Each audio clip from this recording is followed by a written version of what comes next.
therefore, it is important that the Guru also acknowledges that the source of the knowledge is Bhagwan, and it is only through the kripa of Bhagwan that the knowledge is being first received by the Guru, and then an acknowledgement of gratitude by the Shishya that I am also luckily in the line through which that knowledge is flowing. Like a river, the water is flowing, the knowledge is flowing, and those who are on the shore of the river, those who are on the banks of the river can use the water, otherwise you would not get it. So that acknowledgement from the teacher also, acknowledgement from the Guru also, and from the Shishya also.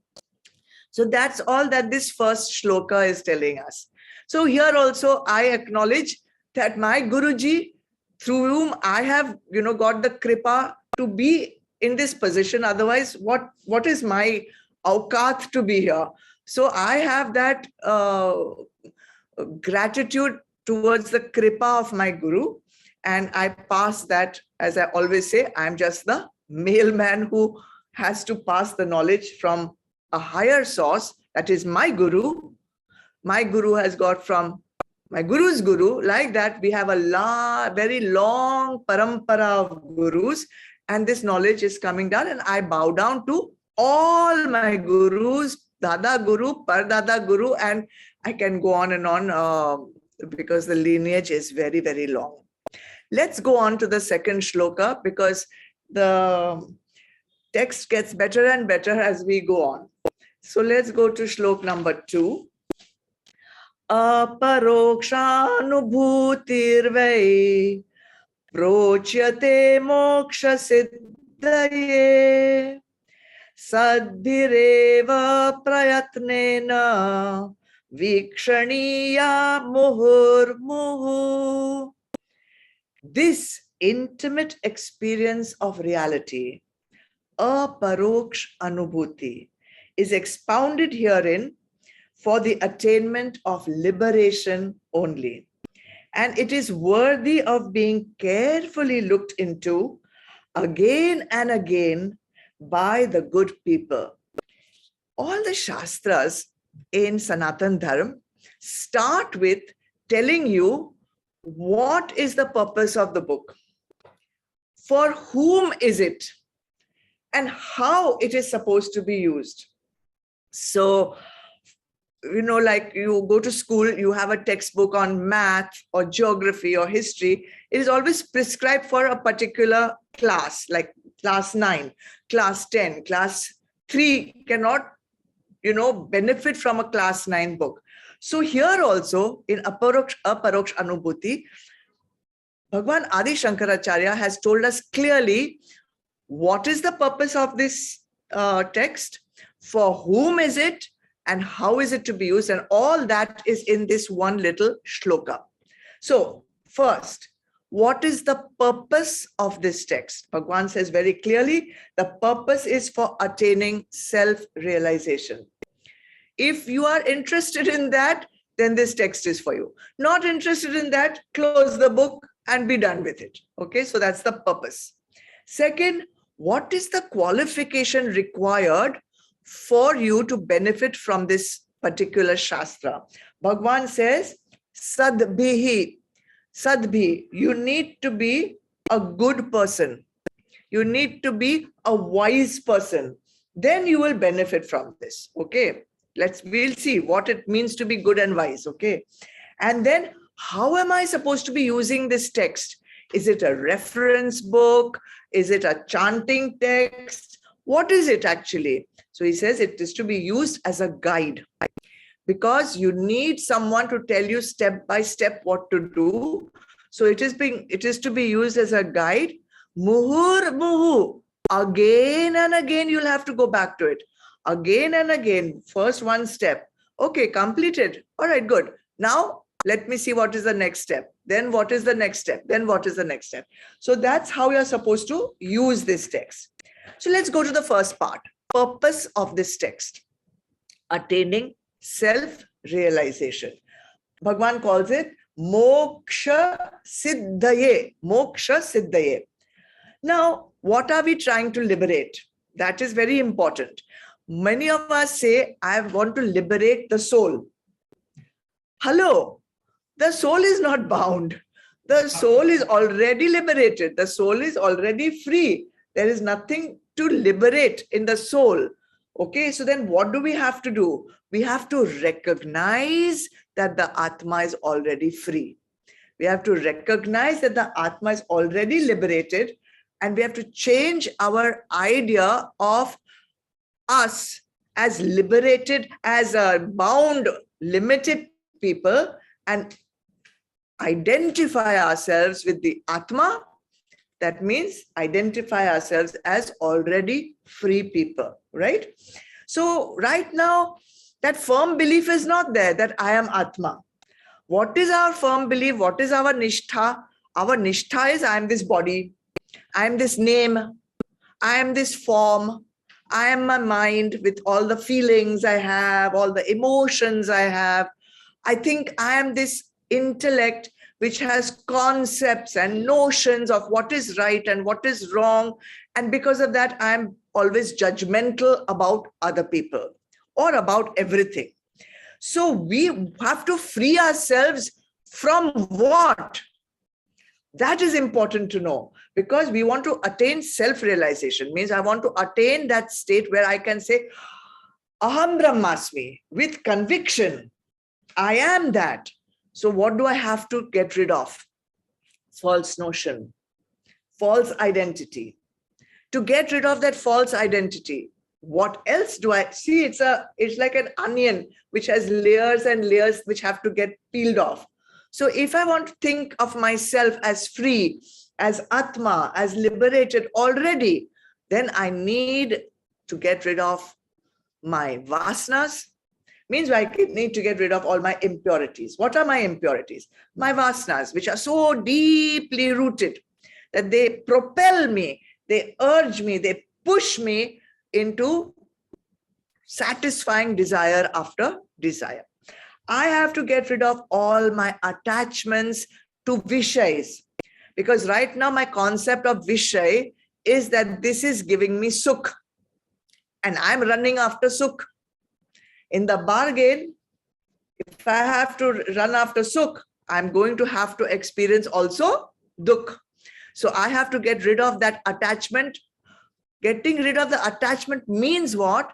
Getting rid of the attachment to the thought that the Vishay is giving me Sukh. Then if I know that the Vishay is not giving me Sukh, then why will I run after it? Simple. Then what else?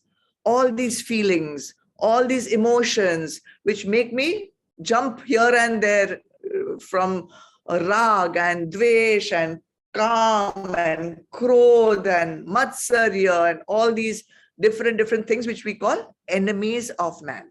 And finally, all these notions of how this one is supposed to be, how that one is supposed to be, our judgmental attitude. Once we get rid of that, and it's a long list, I agree. It's a long list, but that means it's a long journey also. So if I get rid of this, then I will be able to attain self-realization. And that is the purpose of this text. So those who want to get, I don't know how many of you would like to get self-realization in this life itself. If you do, then you should come every Thursday to this, because Bhagwan Adi Shankaracharya is going to give us that step-by-step guide on how to get rid of all these impurities. All right. So now, if I want to do this, what qualifications do I need? Will I be able to do? There's always a self-doubt. And in Bhagavad Gita on Sunday, you'll see how self-doubt is going to basically be, the obstacle in our progress in spirituality, because we are always doubting things. Bhagwan in Bhagavad Gita tells us very clearly that doubt is the single most dangerous obstacle in our spiritual progress. Single most, more than vasana, more than everything. It is doubt, sanshay. So the qualification here is you should be a wise person. You should be a good person. Good means what? you should know what is dharma and adharma. First qualification. You should know that at least. Second, you are wise means theoretically, at least theoretically, you have understood that the cause of all my sorrows is ignorance. Now, when I say ignorance, people take an objection. Are, I have done PhD, I have done, I'm double graduate, I'm this graduate, I'm that. Ignorance doesn't mean how much you have studied and how many degrees you have after your name. Ignorance in Sanatan Dharma, at least in Vedanta, when we talk of ignorance, it means you have not yet understood your true nature. That's all. So, ignorance about the cause of our sorrows, ignorance also that who am I, that basic thing. Then, if you are considered wise, then Bhagavan says, you should know that theoretical knowledge is not enough for Aparoksh Anubhuti. You may have studied volumes and volumes. You may have studied 108 Upanishads also. And you can make a long list and keep ticking the boxes. This one done, that one done, this one done, that one done. But you will be nowhere near Aparoksh Anubhuti. Then you are wise if you know that there is a prescribed ladder of sadhanas, which we have done earlier. Remember sadhana panchakam. You are wise if you go according to the ladder of sadhanas. If you try to do too much, too soon, you will slip, you will fall, right? So that also you have to be. And then another criteria is there of being wise. You should be determined to do what you're supposed to do. One is that you should not do what you're not supposed to do. And one is you should be determined to do what you're supposed to do. If you're on sadhana number 2, let's say, or 3 or 4, then whatever happens, you should do it. Tatpara, which we did last time in Bhagavad Gita. Okay? So that is your qualification. Then finally comes to guide. How should I use this text? Muhur, muhur. Again and again, again and again. This understanding that we are not the body, this understanding I am not the mind, I am not the intellect, it is not so easy to overcome.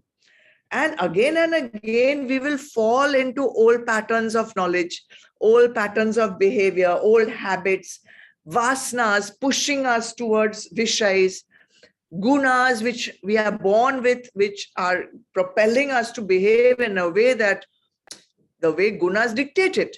So therefore, this transformation cannot happen overnight. If you're lucky, it will happen in this lifetime, or it may take lifetime after lifetime. But the good thing is, the encouraging thing is that even if you do all the practices and you do not attain that Aparoksh Anubhuti in this lifetime, you will always be born in your next life in that state, in that family, in that environment where you will have the opportunity to attend the satsangs and get the knowledge once again and do the required purusharth to get it. Adi Shankaracharya got it at the age of 32, right? So there is always potential for everyone to get it, especially all of you who are in satsang right now. You have to have the desire to be in satsang as a basic qualification to get Aparoksh Anubhuti. You have all got that opportunity, you have got the interest, you have got the mental capacity to understand it. Then what's lacking? Purusharth.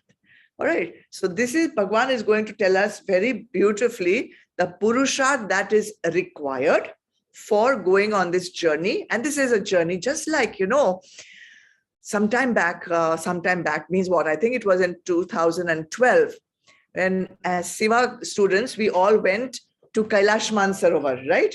And in Kailash Mansarovar, to go there, that was also a yatra, we did so much preparation, right? All of us, we used to meet every morning, go for walks, walk up the hill, walk down the hill, walk with a haversack on our back.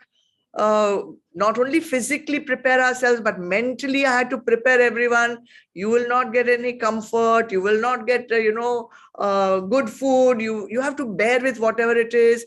So much of spiritual preparation, physical preparation, emotional preparation, intellectual preparation, all those preparations just to go to Mansarovar and back.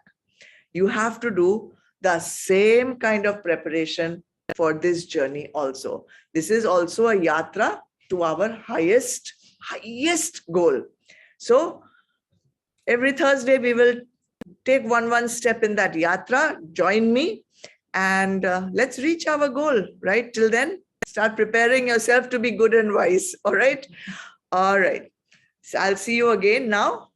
I'll see you tomorrow. Tomorrow is Friday and we have Bhakti. So I will see you tomorrow, and then I will see you again on Sunday for Bhagavad Gita, and then next Thursday once again for Aparoksh Anubhuti. Okay?